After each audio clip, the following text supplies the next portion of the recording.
Okay, so um, we'll start back up with just doing a real quick introduction to some biotechnology stuff. And then I have like a little activity thing for you guys, which Zoomies, I forgot to put that up on Canvas. So I'll do the blah, blah, and then I'll get these guys started and I'll put this up so you guys can do that too. But before we do that, I just want to point out a couple of things on the Canvas. So I just made this chapter 17 PowerPoint available to you guys. Let me know if you have any problems with that, but that's up on Canvas now. I also just made this attendance question for Thursday. So if you click on that, this is just asking you to write either a multiple choice question or a fill in the blank question about all the stuff that we've covered today. So we did all the gene regulation stuff, and then we're going to talk about gene cloning here right now. And so for you guys, it's going to look like this. And so then you can be like, blah, blah, blah, blah, blah, blah, blah. And then here's your wrong answer. Here's your another wrong answer. And then here's your correct answer. Maybe you're going to put that one in bold. This one is the correct answer. And then you're going to say another incorrect answer. All right, so I just want you to specify what your answer is. So, or you can say like gene regulation is and then you would put in parentheses the coolest, you know, or whatever your question is, right? So look over those PowerPoints, look over your notes, take a peek at the textbook to help you build that question. And then we'll have this big database of all these questions that I'll throw at you before our next thing. So the due date is the end of class on Thursday. So make sure and have that done by then. It should be available to you now. If it's not, let me know. Yeah, I think that's all I have, the blah blah I have to say about that. Leave student view for a second. Oh, here's the lab that we're going to be doing. So if we go back to our modules. So here we are, week 11. Here's our lab for Thursday. So read over this document when it loads. I will have a hard copy for you on Thursday, but if you come prepared knowing what you're supposed to be doing, it'll make everything go better. I'll give you guys the little background information. This preparing a gel is going to be done for us. So really, we're going to start with micropipettes, and then we're going to do all these things. We're going to do a serial dilution. We're going to load some gels. This will make sense if it doesn't now. And then on next Tuesday, we'll pick up with this day 2 of this stuff. So make sure that you don't lose your copy between Thursday and the next week. But anyway, have a look over that just so that you come prepared, ready to do that. I think that's all the housekeeping stuff that I have right now. All right, so let's do our quick little intro biotechnology. I think I have like 7 slides before you guys get to do something actually interesting instead of listen to me talk. All right, so we're going to focus on gene cloning for today because this is what our activity is. Ooh, I should. Okay, I am recording. Yes. Okay. So after we extract DNA, we can actually create plasmids, which are or sometimes they're called vectors, but it's just this really short strand of DNA that's in this circle. And this molecular cloning is a way that we can genetically modify organisms to have them make proteins that are useful for us. What we're going to focus on today is how insulin is produced.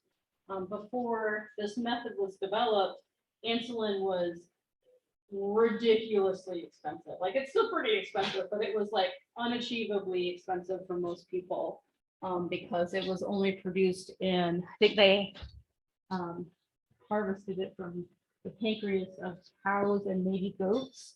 And so, you know, it costs a lot of money to make a cow, but it doesn't cost a lot of money to make an E. coli. And so this is a way that we can do produce proteins that we need at high rates on the cheap.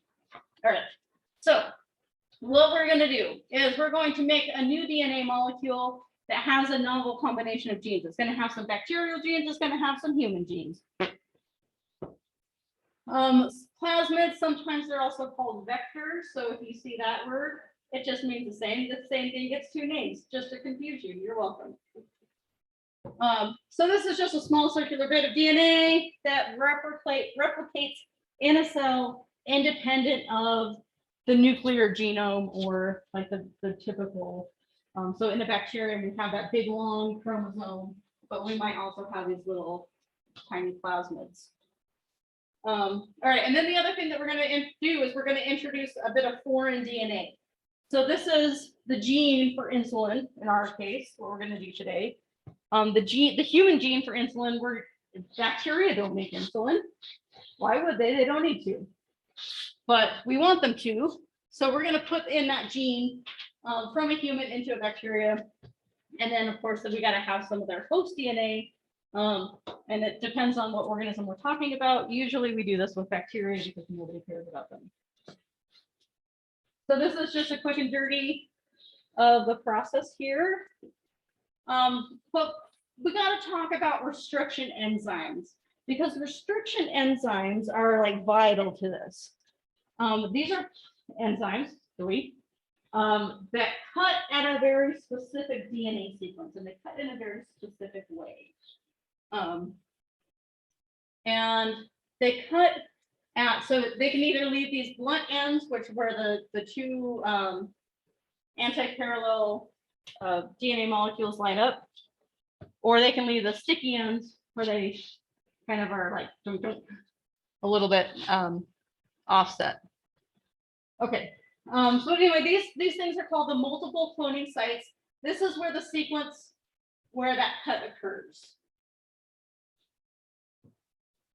And so what's going to happen is we're going to have the same restriction enzyme. We're going to cut at the same sequence with our host DNA and our foreign DNA. And that's going to leave us these little sticky ends that are complementary to each other. So now when we stick both that host DNA and the foreign DNA together in the same test tube, they're going to hook up because they're complements of each other. Okay. And so that's going to give us a molecule that's called a recombinant DNA molecule. So this yellow thing is representing the bacteria's DNA, and then the here's the sticky ends that are pairing with the host, or the host DNA in yellow, and then the foreign DNA in blue. So these are known as chimeras, because we have a little bit of column A and a little bit of column B, and you smush them together and you create this weird creature that doesn't actually exist in reality. Right? So we wouldn't find this particular plasmid in nature. We've effed with it, and that's why it exists. Okay. So yeah, so I already said this, so that a vector is the same disease as a plasma. So we have our vector plasmid here. Some things that we need to point out is that they're all going to have this multiple cloning site, right? That's where the restriction enzyme cuts the DNA. we always see this drug resistance gene in our plasmids. That's one of the three things that we have to have. Why? Why do we have to have a gene that says we're going to give this plasmid antibacterial resistance? We want it to be resistant to antibiotics.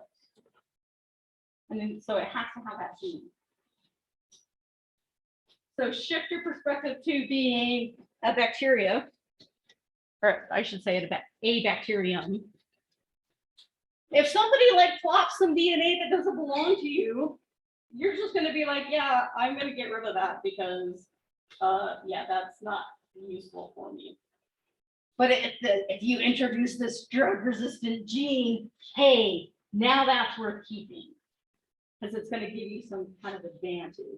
So this is something that's beneficial to the bacterium. So we're going to keep that in there so they're not just like, get rid of you. All right, so we have this thing, we have this vector plasmid. We're gonna drop some of this restriction enzyme. It's gonna cut this, and you can either cut blunt ends or sticky ends, depending on the type of enzyme. We're gonna focus on these sticky enzyme things. So now we have this incomplete circle. So now we're gonna put in our foreign DNA that has those sticky ends that are the pairs with these rows. And we're going to use this enzyme called ligase. Hey, maybe we've heard of that before. This is the guy that sticks stuff together. And so then it's going to, the ligase is going to incorporate that foreign DNA into that plasmid. Now we can take that and stick it in our bacteria, and off they go to make the protein that we want. Yeah. Is that how viruses work too? Pretty much, yeah. Yep. So the question, I don't know if you guys heard that on there. The question was, is this how viruses work? And yeah, pretty much. Yeah, they're like, here's my genetic code, make copies of that. And we're like, okay, because all DNA is the same, right? We're gonna use the same cellular machinery to produce proteins. Universality. Okay. So we have to have these three requirements for the plasmid to be we have to have an origin of replication, right? We have to have some place where it says, all right, go ahead and dock on, make our mRNA. So without that origin of replication, remember that's rich in A's and T's because they only have 2 hydrogen bonds instead of 3. So that we have to have a place for our RNA polymerase to attach to. We have to have some place for that. This is the restriction site or the multiple cloning site. It has different names just to be confusing. But we have to have somewhere for that enzyme to cut, right? Because we gotta be able to make that sever so we can stick our gene in. And then again, we have to have that antibiotic resistance gene so that the bacteria doesn't reject this plasmid. Okay. You feeling okay about that? Can you just explain to me what a plasmid is? It's a circular bit of DNA That we create? That we can create them, or they can be found in nature. Like so bacteria, you might have heard of horizontal gene transfer, where like if we were bacteria, I could touch you and I could give you some of my genes and give you some of this.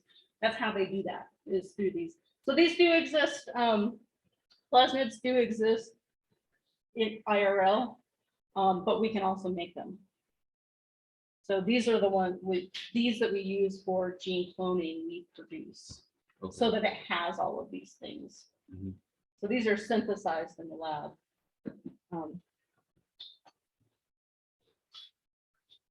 Good question. Are they in the nucleus of the These cell? these when we're talking about prokaryotes, which is usually how this gene cloning is produced, there's no nucleus. So we just like, we take these plasmids and we just insert them through with a really like a little needle, mm-hmm, and stick them through the plasmid membrane into the cell.